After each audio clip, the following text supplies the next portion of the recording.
Oi gente, tudo bem com vocês? Eu espero que todos estejam bem. Eu tô aqui pra trazer mais um vídeo pro canal e o vídeo de hoje, como é o primeiro vídeo da semana, é de caso criminal. Então eu vim trazer um caso bem interessante pra vocês. Eu realmente não conhecia esse caso e nunca tinha ouvido falar dele, então eu acho bem interessante pra que ele sirva de alerta, né? Como o intuito de todos os nossos outros vídeos desse tipo aqui do canal, ele serve pra conscientizar, alertar e evitar que crimes como esse aconteçam novamente. Então, é isso, gente. Eu espero que vocês gostem do conteúdo. Deixem o like, comentem, compartilhem e se inscrevam no canal se vocês ainda não forem inscritos. Vamos começar o vídeo. Gente, o caso escolhido para o vídeo de hoje, então, é o caso da Jennifer Sue Delgado.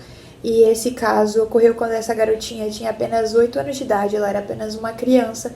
Ela foi descrita como sendo uma criança carinhosa demais, inocente e muito amorosa, né, doce. E foi bem trágico o que ocorreu com ela e eu vou contar pra vocês um pouquinho. Gente, ela estava cursando a terceira série no colégio Westwood Terrace Elementary quando isso tudo ocorreu. Mais precisamente, ela estava no seu período de férias de verão, então ela estava aproveitando as férias fazendo tarefas do cotidiano com a sua mãe, né? Então elas estavam fazendo tarefas do dia a dia juntas porque ela estava de férias. Então, tudo ocorre na noite do dia 6 de junho de 1988, né? Era por volta das 7h30 da noite, 19h30. E ela e a sua mãe, elas estavam indo numa lavanderia que ficava localizada do outro lado da rua de onde eles moravam. Era uma lavanderia que possuía o serviço de self-service, que basicamente consiste em você depositar algum dinheiro, no caso moedas, na máquina, e a máquina vai fazer todo o serviço pra você. Então, você só põe a moeda na máquina, espera ela lavar suas roupas, e aí, depois disso, você só recolhe a roupa quando ficar pronto e acabou. Então, ela faz todo o trabalho. Nesse mesmo local, no caso, no mesmo ambiente em que havia essa máquina que tinha o serviço de self-service, também tinha uma máquina automática de refrigerante. Nesse momento, então, um homem acaba adentrando o local e ele vai lá para pegar um refrigerante na máquina, né? Até aí parecia tudo bem, tudo normal, né? Era apenas uma pessoa indo comprar refrigerante. Mas o homem, então, deposita moedas dentro da máquina e a máquina não devolve nada. Nesse momento, o homem se enfurece, fica com muita raiva, puxa uma faca, simplesmente esfaqueia Jennifer e sua mãe. Nesse momento, então, a sua mãe, ela começa a gritar para a filha fugir, correr e chamar o pai dela, que ele estava com os irmãos em casa, né? Então, a Jennifer, nesse momento em que ela levanta para correr, ela acaba sendo atingida por golpes de faca, ela acaba sendo esfaqueada. E mesmo assim, ela tenta lutar por sua vida e ela percorre alguns quarteirões em direção à sua casa.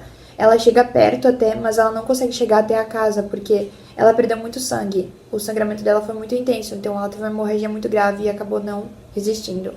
Ela ainda estava com alguns sinais vitais, né, quando ela foi socorrida. Então ela e a sua mãe foram levadas sim para o hospital, só que acabou que não demorou muito e ela veio a falecer já logo depois, algumas horas depois de ter ido para o hospital. O homem, então, que foi o responsável por ter assassinado ela, ele entrou num sedã cinza de 2 portas, né, que estava sendo pilotado por outro homem, e lá ele acabou, então, fugindo para a região sul. Foi um acontecimento muito trágico e abalou toda a família de uma forma absurda, assim. Tanto que a mãe dela estava em estado de choque, né, porque ela presenciou tudo. Então foi muito complicado ela fornecer informações que fossem significantes e que dessem pista de algum suspeito para a polícia, porque ela estava em estado de choque, então ela não conseguia lembrar de informações que fossem pertinentes para a investigação policial. Nesse momento, então, após ela não ter tido sucesso em tentar caracterizar os suspeitos para a polícia, ela acaba aceitando fazer uma sessão de hipnose, para que talvez a hipnose ajudasse ela a lembrar de algumas coisas, né, que fossem importantes para a polícia. E é então, finalmente, que nessa sessão de hipnose ela consegue descrever detalhadamente o suspeito para a polícia.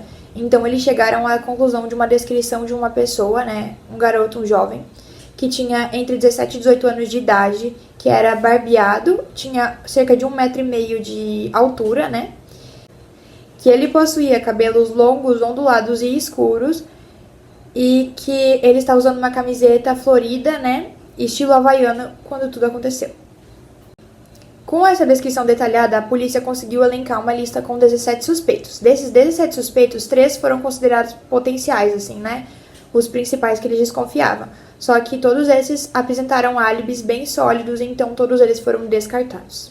A polícia, então, resolve tentar retirar impressões digitais da moeda que foi colocada na máquina de refrigerante no dia em que tudo aconteceu. Mas, infelizmente, eles não tiveram sucesso nessa busca. ela não ajudou a obter nenhum resultado e nenhuma informação que fosse importante para aquela investigação.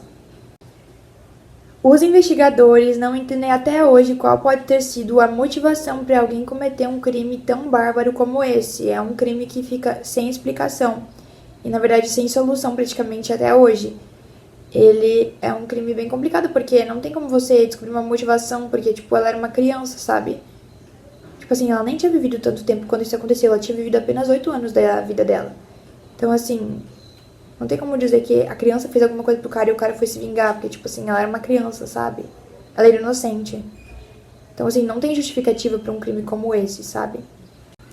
Eles não chegam nem a um principal motivo, assim, que pode ter sido pra esfaquear nem a mãe dela, que era adulta, né? E, de repente, poderia ter, sei lá, feito alguma coisa pra alguém e daí a pessoa foi se vingar. Nem isso, eles não chegaram a conclusão nenhuma de que nenhuma das duas fez nada pra que fizessem isso com elas.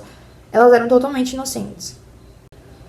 Um colega de classe da garota, chamado Christopher Palmer, ele era muito próximo dela e ele guarda até hoje um cartão que ele recebeu da colega, né, no Dia dos Namorados. Então foi uma lembrança que ele achou fofa e de uma forma carinhosa dela demonstrar o afeto por ele e ele resolveu guardar, né. É contado também por ele que na época em que tudo ocorreu, ele não sabia direito o que significava a morte, né, porque ele era uma criança. Mas com o tempo ele passou a entender qual o significado daquilo e ele percebeu como doía a perda de alguém. Então, aí ele realmente foi sentir a dor do luto, né? Porque antes ele só sabia, ele não entendia realmente o que havia acontecido com ela, assim, porque ele era uma criança, né? Então a gente sabe que a mente da criança ela funciona diferente da mente de um adulto, né? E algumas coisas são mais complexas para as crianças entenderem. No ano de 2001, então, ele convida todos os colegas da classe da amiga ali, né, o Christopher Palmer. Ele chama eles para fazerem uma vigília à luz de velas na noite em que a garota foi morta, né? Esse amigo dela também acabou mais pra frente fundando uma associação chamada Jennifer Sue Delgado Memorial Foundation, que tem o objetivo de arrecadar fundos para bolsas de estudo e é uma forma de lembrar da amiga com carinho e ele acredita que se ela tivesse em vida, né, com vida, ela gostaria de se envolver em causas sociais, então ele fez isso por ela, para continuar o legado dela aqui na Terra, já que ela não pode mais continuar. E também ela ganhou uma placa, né, memorial com seu nome na Rua da Lavanderia. Gente, então essa foi a história que eu escolhi para trazer aqui hoje para vocês. Eu espero que vocês tenham gostado. É um caso bem triste, pois envolve criança. Todo caso que envolve criança, vocês sabem, estão cansados de saber já, que mexe com a maioria das pessoas, né, inclusive comigo, mexe bastante quando envolve menor de idade, né, porque na maioria das vezes, na grande maioria, não tem culpa nenhuma, não tem nem chance de se defender e é totalmente inocente. Então, assim, nada justifica os crimes que são cometidos nem com os adultos, na verdade, né? Porque ninguém tem o direito de tirar a vida de ninguém. Mas, enfim, eu espero que vocês tenham gostado do conteúdo. Deixem sugestões de caso aqui embaixo que eu vou estar lendo e trazendo pra vocês o mais breve possível. É isso, até o próximo. Tchau!